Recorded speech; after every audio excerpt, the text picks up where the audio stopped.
Break से पहले ये मशवरों का सिलसिला चल रहा था तो पंजाब के साबिक वज़ीर आला और मुस्लिम लीग नून के इस वक्त के मौजूदा सदर शहबाज शरीफ साहब के लिए आपका क्या मशवरा इस मौके पर होगा, जो इस वक्त मुल्क की मौजूदा सियासी सूरत हाल है उसको लेकर, अपोजिशन की खास तौर पर?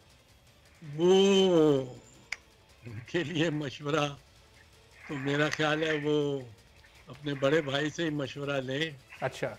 और मैं बड़े भाई से मशवरा लेके उनसे थोड़ी सी कनात भी करें, दूर भी रहें, क्योंकि वो तो मफरूर हैं बड़े भाई।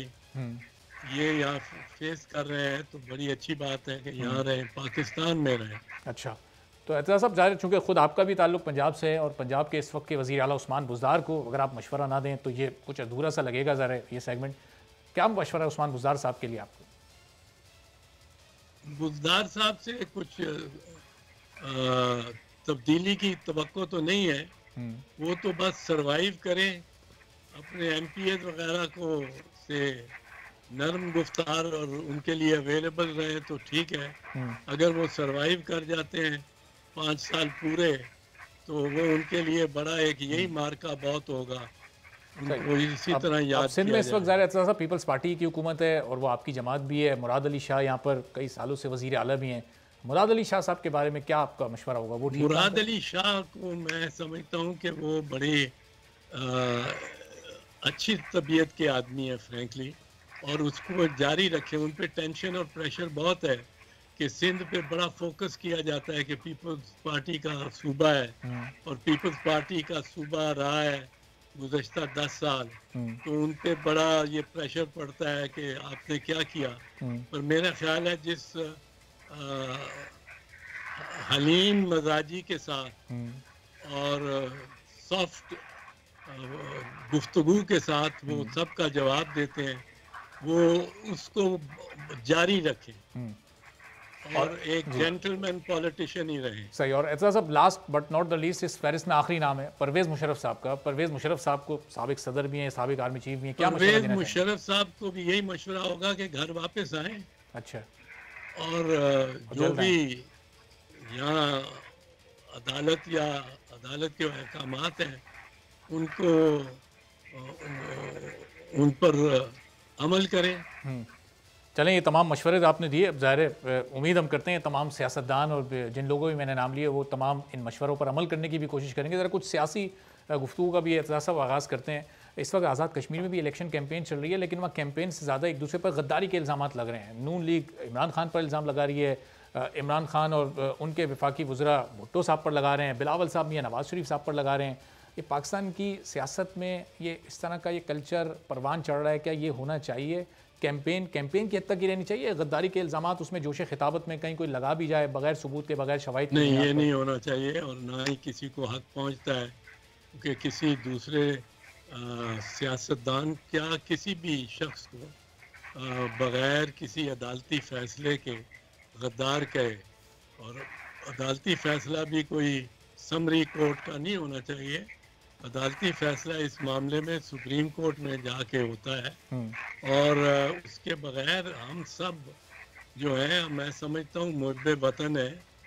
और किसी को गद्दार कहना, पहले तो शहीद जुल्फ़िकार अली भुट्टो को गद्दार कहना, ये तो बड़ी गैर इम्कानी सी बात है। जिसने न्यूक्लियर प्लांट जिसमें 1973 का कॉन्स्टिट्यूशन दिया हो, उसका कसूर सिर्फ ये था कि उसने गरीब को आवाज़ दी थी।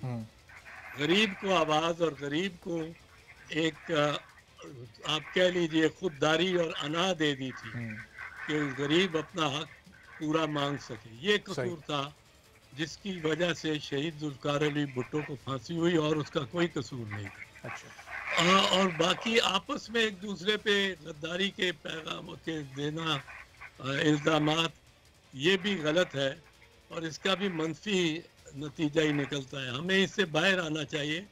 हमें अगर आप तनकीद कर सकते हैं, किसी की पॉलिसी गलत हो सकती है हिंदुस्तान की जानिब या अमेरिका की जानिब, या हो सकता है कि कश्मीर की जानिब। हालांकि कश्मीर की जानिब एक रियासत की पॉलिसी पे सारे चलते हैं, किसी हुकूमत की पॉलिसी नहीं चलती। ये वो हमारी रियासत की पॉलिसी है और उस पर कश्मीर पे कोई सौदा नहीं हो सकता। और ना कोई कर सकता है। हम्म। तो इसमें मेरा ख्याल है ये इल्ज़ाम लगाना गलत है। और मरियम बीबी वैसे भी बहुत ज़्यादा हम्म। सख्त ज़बान इस्तेमाल कर रही हैं, हम्म। जो उनके लिए कोई उनको मुफीद नहीं साबित होगी। और मेरा ख्याल सही। है वोटर उस तरफ जाना भी नहीं चाहता। वोटर पहुंचता है उनके जलसे में, हम्म। पर वो वोट कितने डालेंगे मेरा नहीं ख्याल वो सारे के सारे उनके वोटर हैं। उनकी एक अट्रैक्शन है, वो हम्म। जाते हैं, she is a crowd puller, बिल्कुल बट बिल्कुल। Whether she is a vote puller और नॉट, ये देखना ये होगा। 26 तारीख को पता चलेगा हम्म। इसके बारे में। हम्म। और मेरे ख्याल में कि वोट जो कोई इतना एडवेंचरिस्ट और दूसरे पर को किसी भी लीडर को, और ख़ासकर पाकिस्तान के वज़ीर आज़म को ही, वो मेरा कोई ताल्लुक नहीं है इमरान खान से, सियासी एतबार से कोई हम्म। ताल्लुक नहीं है, मैं उसका कोई ना वकील हूँ ना उसकी पार्टी में हूँ। पर मैं जब तक वो वज़ीर आज़म है, और जब तक वो वज़ीर आज़म के बाद भी साबिक वज़ीर आज़म हो, साबिक हम्म। वज़ीर हो, साबिक कोई ओहदेदार हो, हम्म। उस पे हम गद्दारी के इल्ज़ाम लगाएं, हम्म। तो ये बहुत ही सही। ज़्यादती है। और लोग इससे मुतनफ़र होंगे इल्ज़ाम लगाने वाले से। हाँ, लेकिन अतः साहब अभी तारीख को भी वही सूरत हाल होगी कि 25 तारीख को जो जमात इलेक्शन जीतेगी वो तो ये कहेगी कि ये इलेक्शन बिल्कुल फ्री एंड फेयर था, और जो जमातें इलेक्शन हार जाएंगी वो धांधली के इल्ज़ाम लगाएंगी कि इलेक्शन को चोरी कर लिया गया, हमारा वोट चोरी हुआ है। ये कितनी बदकिस्मती की बात है कि पाकिस्तान में जब भी जिस भी इंतखाबात में कोई भी जमात जीतती है तो उस पर धांधली के इल्ज़ाम लगाए जाते हैं। 2013 के इलेक्शंस में जब पीपल्स पार्टी हारी, पीटीआई हारी, दोनों जमातों की तरफ से नून लीग पर धांधली के इल्ज़ाम लगे। जरदारी साहब ने उसे आरओ का इलेक्शन करार दिया। 2018 में पाकिस्तान तहरीक इंसाफ जीतती है तो आपकी जमात ने और मियां नवाज शरीफ की जमात ने फिर उस जमात पर इल्ज़ाम लगाए। यानी जीत को तस्लीम करने वाला कल्चर अभी तक परवान नहीं चढ़ रहा। इंतखाबी इस्लाहात होना इस मुल्क में बड़ा अहम है। हमारी इस मौजूदा हुकूमत के मंशूर में भी ये चीज़ें शामिल थीं, लेकिन इन 3 सालों में उसने इस पर काम नहीं किया। अब वज़ीर आज़म अपना रवैया कुछ नरम कर रहे हैं अपोजिशन की तरफ, जैसे अभी आपने मशवरा भी दिया कि उनको अपना लहजा, अपने रवैये को थोड़ा नरम करने की ज़रूरत है। तो अपोजिशन को कि आप आएँ अपनी अपनी तजावीज़ को लेकर और हमें तजावीज़ दें, हम इलेक्शन इस्लाहात करना चाहते हैं ताकि अगला इलेक्शन किसी हद तक साफ शफाफ हो। तो अब इस सूरत हाल में क्या अपोजिशन को वज़ीर आज़म को मुस्बत जवाब देना चाहिए? और फिर अपोजिशन की जमातों पर एक सवाल ये भी है कि पिछला दौर नून लीग का, और उससे पिछला दौर पीपल्स पार्टी का, अपने अपने अदवार में इन इलेक्शन इस्लाहात पर इन जमातों ने क्यों तवज्जो नहीं दी, और अब सारा का सारा मलबा इस मौजूदा हुकूमत पर, पाकिस्तान तहरीक इंसाफ की हुकूमत पर डाला जाता है?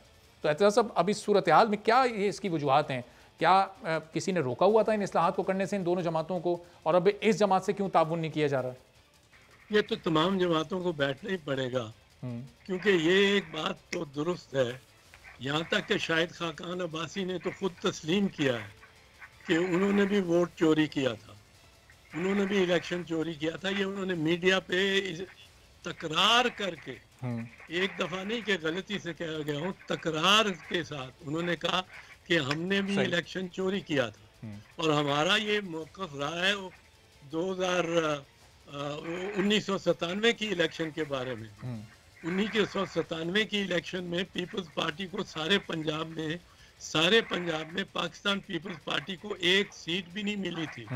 सदर थे फारूक लगारी, और उन्होंने स्विच जो हमारे खिलाफ घुमाया तो ज़्यादा ही घुमा दिया, और मशीनरी फिर उसी तरह चलती है जिस तरह ऊपर से आए।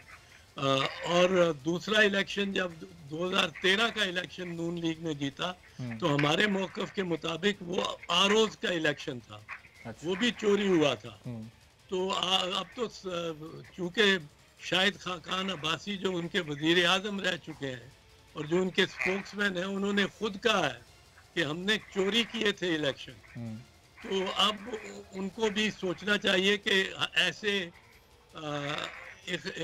ऐसे इक़दामात और इस्लाहात होनी चाहिए जिनमें इलेक्शन चोरी ना हो सके। सही। और लोगों के का असल फैसला ही रिफ्लेक्ट हो उस नतीजे में जो फाइनल आखिरी नतीजा हो।